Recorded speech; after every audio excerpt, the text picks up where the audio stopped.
Coming to you from the studios of Braeburn Salis Blue Link. It's time for tech support with Tony. I'm Tony. All right, class, glad you're all with us. Hope you had a good weekend. We're going to get right into it like I always do. So today's topic is zoning. We're going to go over our zone control panel model 140303.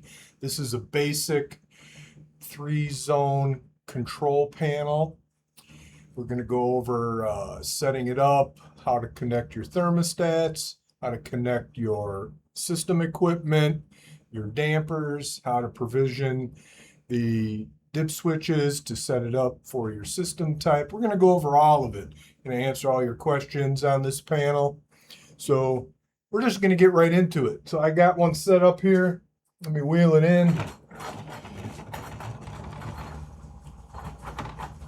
Pull the cover off. This is what it looks like, the Braeburn 3-zone panel 140303. So on this panel here, of course, it's going to require 24-volt power to operate. And you connect that down here to these two terminals, 24V, 24C. So you're going to have a 24-volt transformer that you can use to power this panel. Next, your thermostats. 1, 2, 3. 3 zones, 3 thermostats. So we're going to go over the wiring for that. Important note, these thermostats must be conventional heat-cool type thermostats. No heat pump thermostats. They must be conventional type heat-cool thermostats. We are going to wire R, Y, G, W, and C. Each of the 3 thermostats have these connections. R is your 24-volt power lead. Y is your compressor lead. G is for your blower fan control. W is your heat control. And C is your 24-volt common. So each one of these goes to a thermostat that is a conventional single-stage heat-cool type thermostat. We can still run heat pump systems from this zone panel, but our thermostats must be conventional heat-cool type for all 3 of them. Now, connecting your equipment. We can connect either a conventional gas furnace system, single or dual stage, and we can connect heat pump systems. Heat pump alone or heat pump with auxiliary, either auxiliary electric or auxiliary gas furnace. We can do any of those system types with this zone panel. This section up here is where our equipment connects. And we have terminals for all your various connections to your equipment, your air handler, your furnace, appliance will go here. Your equipment connections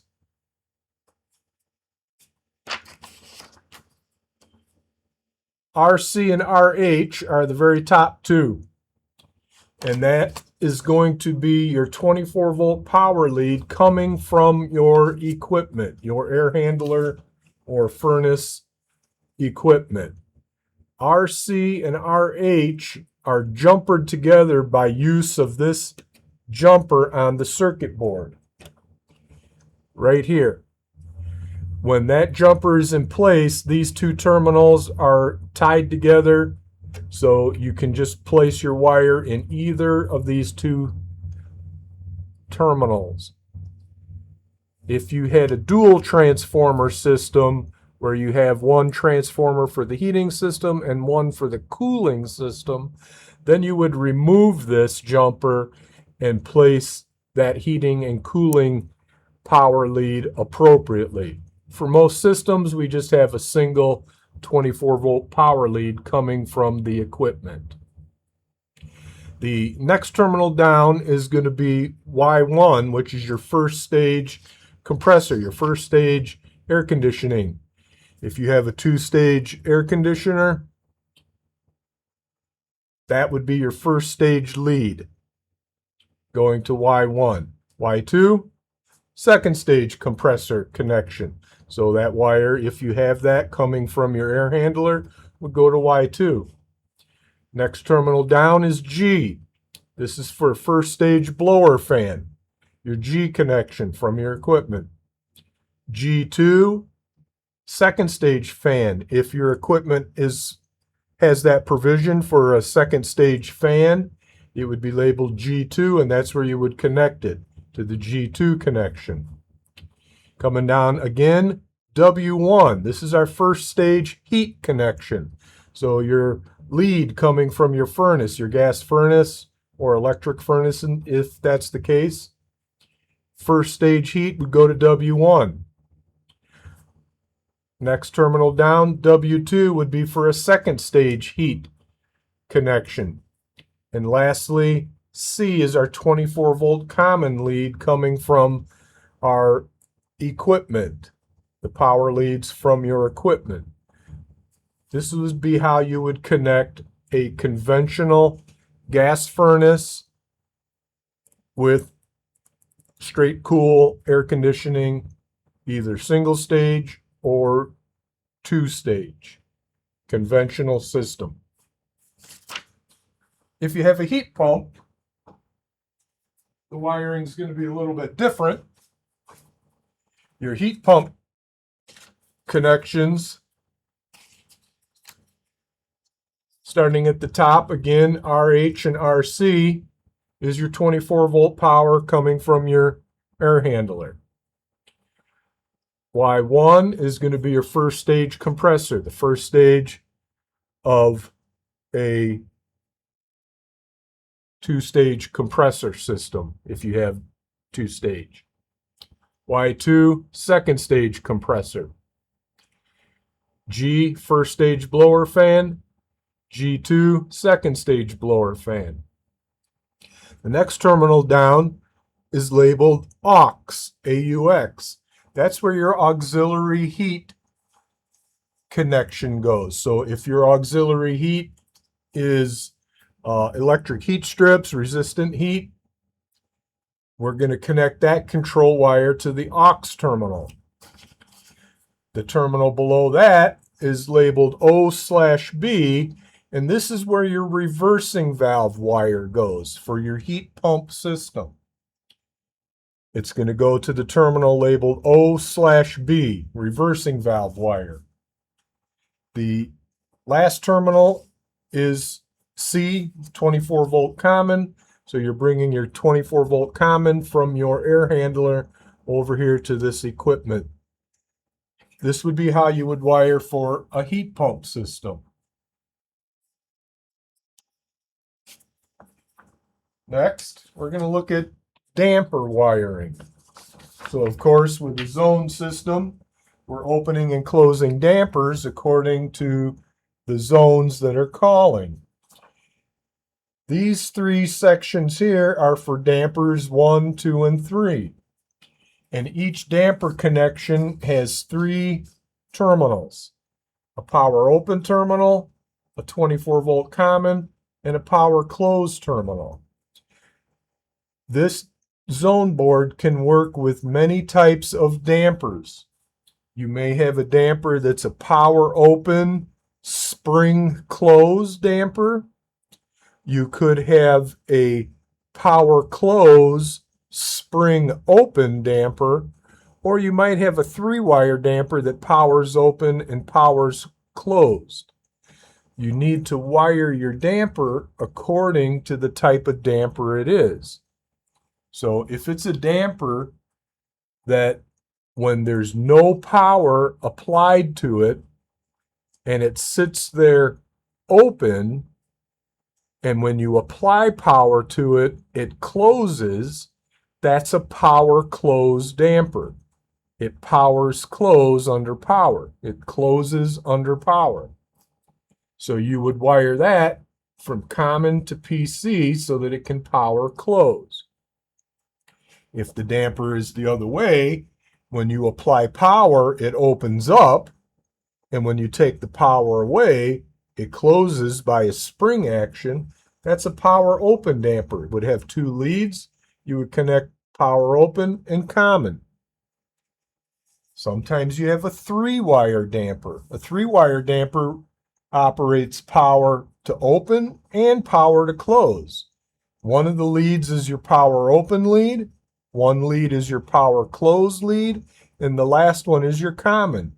So you would connect all three according to the type of connection that you need.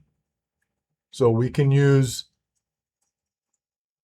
either type of damper with this panel. You can even mix them. You can have a power closed damper here and a power open damper here, and when it's wired accordingly, it will operate exactly as it should. Next thing we're going to look at is how to configure the zone board to operate your equipment properly.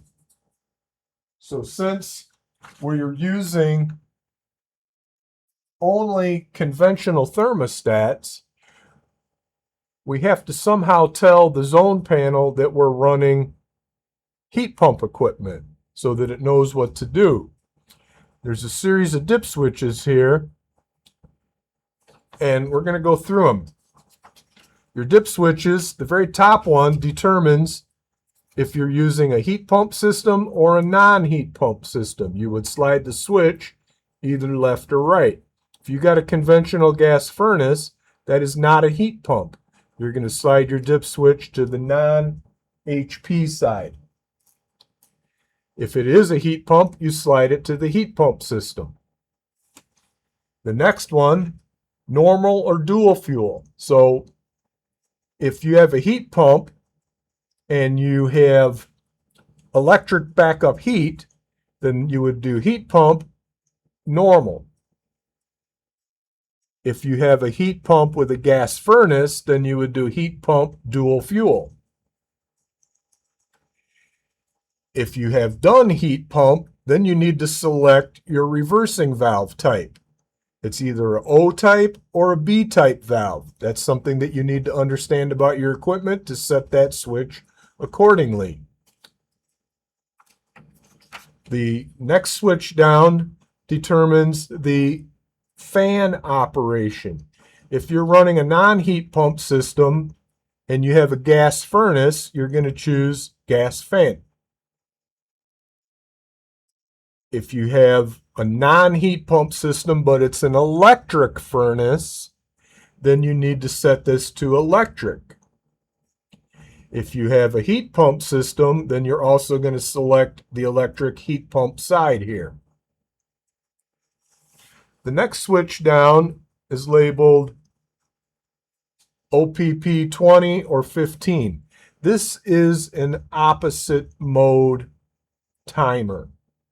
So in the event that you have opposite calls, one thermostat is calling heat and another thermostat is calling cool. So of course, you can't run both the heating and the cooling at the same time.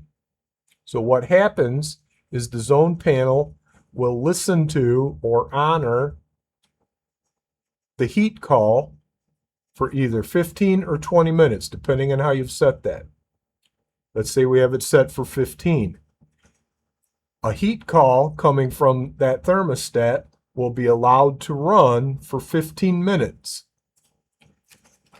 After 15 minutes, then the zone panel will stop listening to or stop honoring that thermostat, and it will switch over to the thermostat that's calling for cool, and it will start running the equipment in the cooling manner. And again, up to 15 minutes before it switches back. Of course, if a call naturally satisfies, then it will just go to the next call from the other thermostat. But at most, it would run for 15 or possibly 20 minutes, depending on how you have your opposite call mode timer set. The next switch down is labeled lockout, none, or active. So the lockout will lock out the second stage based on how many zones are calling. So we need to have a certain number of zones calling before we can stage up if we have it set to active. If we have it set to none, then the lockout is not going to apply. Next switch, priority all or zone 1. This gives priority to the system based on either zone 1 or all. So what that means is if we have set zone 1 to be the priority and zone 1 calls heat, then only heat calls will be honored or listened to from the other two thermostats. If another thermostat calls for cool, it's just going to be ignored because the priority zone has called heat, and we're going to be stuck in the heat mode until the zone 1 thermostat calls cool.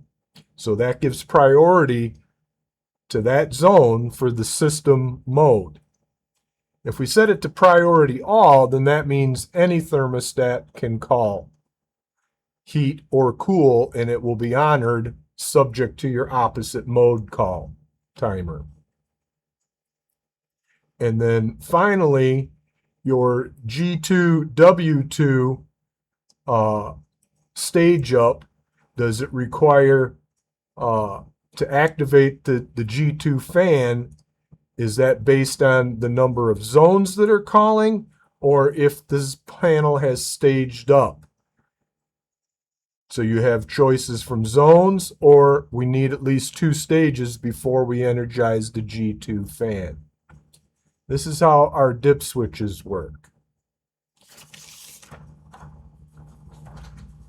This panel, you can also connect the supply temperature sensor here. Supply temperature sensor is an item that comes with the zone panel. It's a metal probe on the end of a wire that connects to SA1, SA2 right here. And what that is used for is the staging process. So this panel automatically stages up based on elapsed runtime and supply air temperature, the temperature of the air in the supply air plenum. If that temperature is sufficient for the number of stages or number of thermostats that are calling, it may remain in first stage. If that temperature is falling in a heat call, then it may stage up. So it's time adaptive versus supply temperature to determine the stage up. It's not a fixed number of minutes. It calculates when to stage up based on supply temperature and time.